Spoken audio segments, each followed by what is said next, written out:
Hey there, and welcome to Camera Dad's episode number 6, part 2-ish. I'm Phil, and with me is Simon. And if you're Hey wondering what guys. happened, we had some technical difficulties. Let's just put it that way. Phil's internet died and it wasn't his They pulled the fault. plug on my internet right in the middle of our show, towards the end of our show. So we've been trying to get things up and running again. And so here we are, dedicated to our massive fan base of photographic Exactly. fathers out there. So, Simon, when we got cut off last time, we were talking about some recommendations for different kinds of lenses. Mhm. Can you go ahead and sort of put off on what you were thinking about there?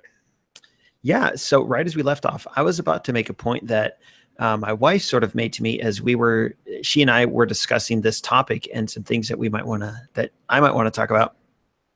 And she mentioned something that I don't often think about, which is we've talked a lot in this episode about a lot of the different pros and cons for prime lens versus zoom lens. And she made the point that a lot of this depends on the kinds of photos that you want to take. And zoom lenses are great if you have older kids who are not close to you a lot of times, like they're in sports or they're running around or they're doing something where they're not necessarily close to you, like they're riding their bikes or they're in plays. Um, they're the smaller aperture that you get on a zooming lens typically is okay if you've got plenty of light. And Phil, you've got like a 55 to 250 or 200. Yeah, 55 Um, to 200. and it's fine if you've got plenty of light and the kids are, your kids are in soccer, I think, or baseball. Is that right? Yeah, both actually. And we did, oh gosh, episode 2 or 3, 4, or something like that was Mm-hmm. on all about sports photography. Mm-hmm. And one of the things that I use my zoom lens for, almost primarily, exclusively, is for sports photography. Soccer, Yeah, it works great for that. baseball. It didn't work so well for basketball, and that was indoors. And that's a case for the prime lens, or maybe a kit lens because you're confined. You can't. I'm sorry, I lost my train of thought. You can't really get as wide as you need to Mm-hmm. indoors in a small environment if you've got a Yeah, for zoom sure. lens. Mm-hmm. So And they do make these like 18 to 250 or 18 to 300 zoom lenses, but they're a little more expensive. You're looking at $500 for one of those. You can get like an 18 to 200, but you're going to have some trade-offs in that as well. But you're exactly right, Phil. If you're depending on the different situation that you're in, a zoom lens is fine. And if you're looking at a prime lens like 50 millimeter prime or a wider one like a 24 mil or something like that, they can be cheap, but they can be pretty darn expensive too. And the prime is not always worth the trade-off. I recommend primes because they're a good all-around lens. But if you find yourself in situations with your kids where it's difficult for you to walk closer to them, there's this saying, zoom with your feet when you're shooting primes, but you can't always do that. So then a zoom is great. And honestly, we mentioned before we got cut off on part A that your friend from work, Ben, he talked a lot in his sports episode, and in the sports episode he was on, about some of the gear he uses. He's got a really nice zoom lens, a 70 to 200 zoom lens, f2.8. So you can use that indoors, and I have that same lens too. But man, is that thing heavy, and it's a huge trade-off. These trade-offs.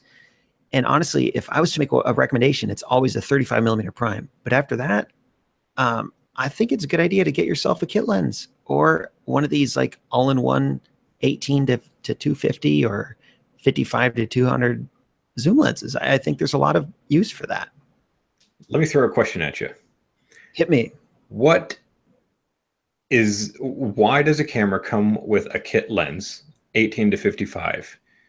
That's extremely common. Mm-hmm.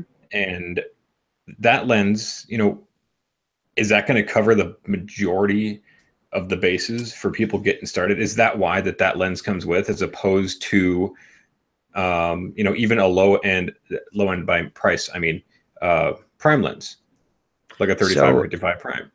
So the answer to that, prior to like the mid 80s, there wasn't really such a thing as a consumer grade zoom lens.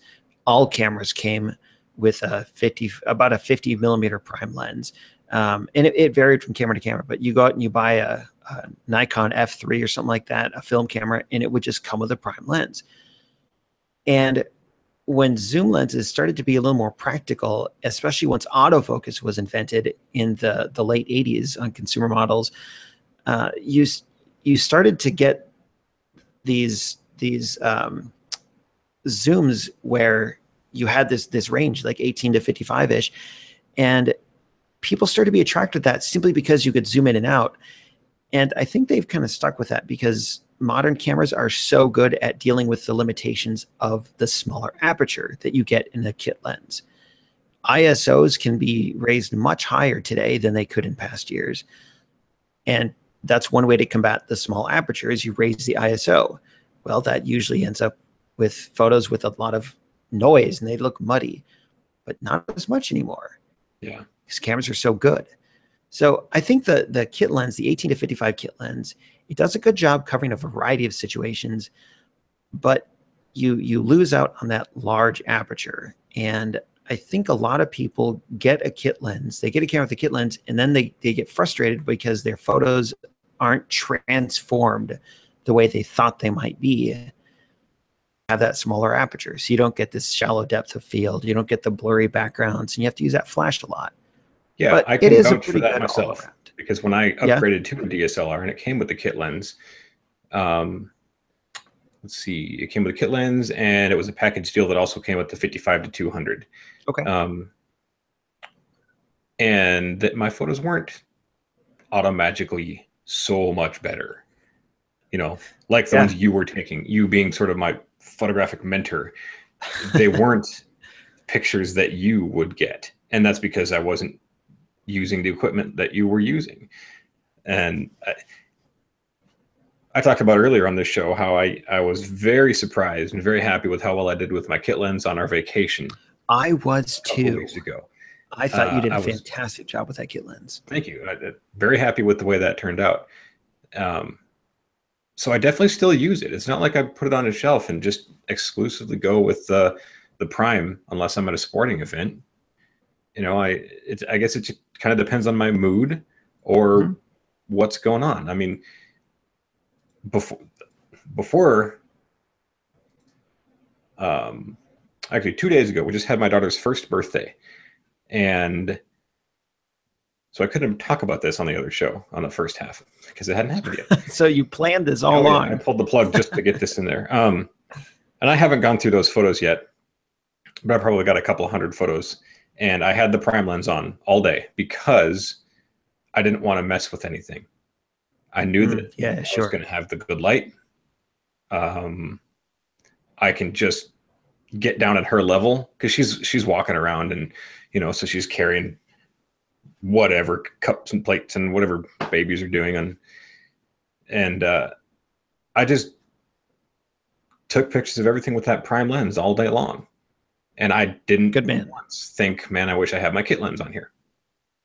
So it just really depends. For me, it depends on the situation.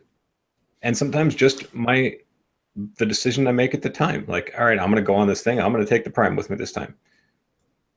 Just to see.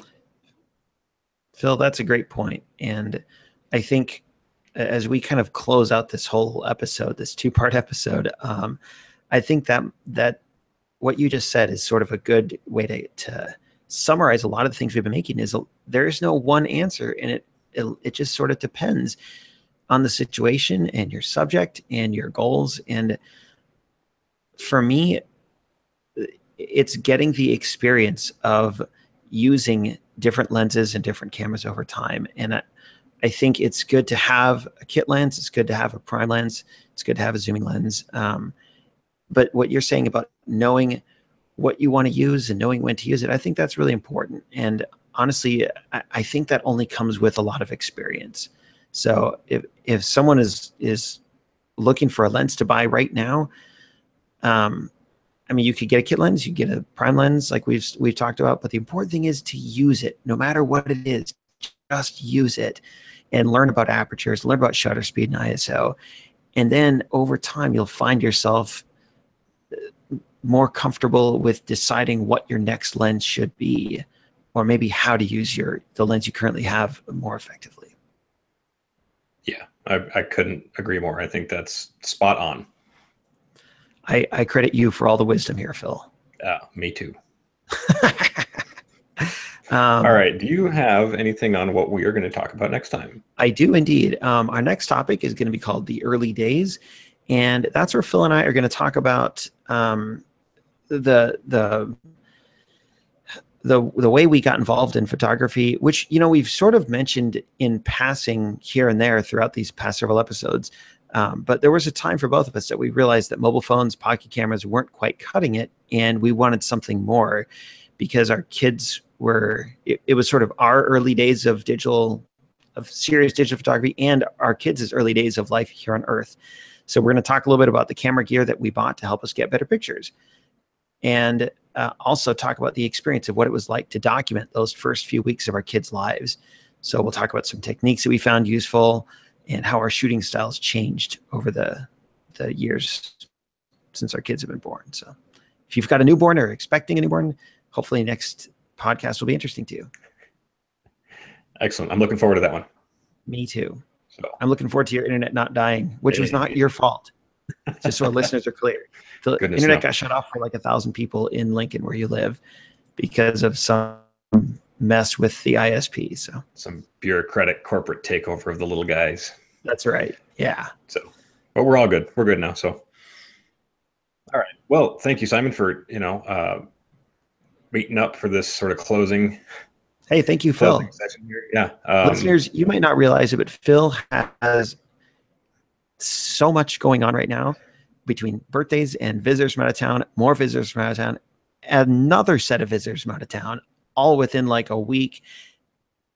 And I'm amazed, Phil, that you were able to find time to finish up this podcast. So thank you. Yeah, I know what's important in life. Casting. All right. Podcasting. Yeah. All right. Well, Thanks, thank you. And for everybody out there who's playing along, we encourage you to leave your thoughts on this episode, questions that you have about what we talked about, or any comments on what we're going to be talking about next time with that sort of getting started, our early days in all of this. You can find us at cameradads.com. We're facebook.com/cameradads, I believe. And you can find the podcast stuff there. You can find the episode on cameradads.com. Go to youtube.com and look for Cameradads there and watch the videos of the podcast and leave comments there. And we will read your stuff on the air and, reply to you and have a great discussion. So thanks for playing along and listening. And it's been a good time. So, all right. Okay. We'll see you later. All right. Good night.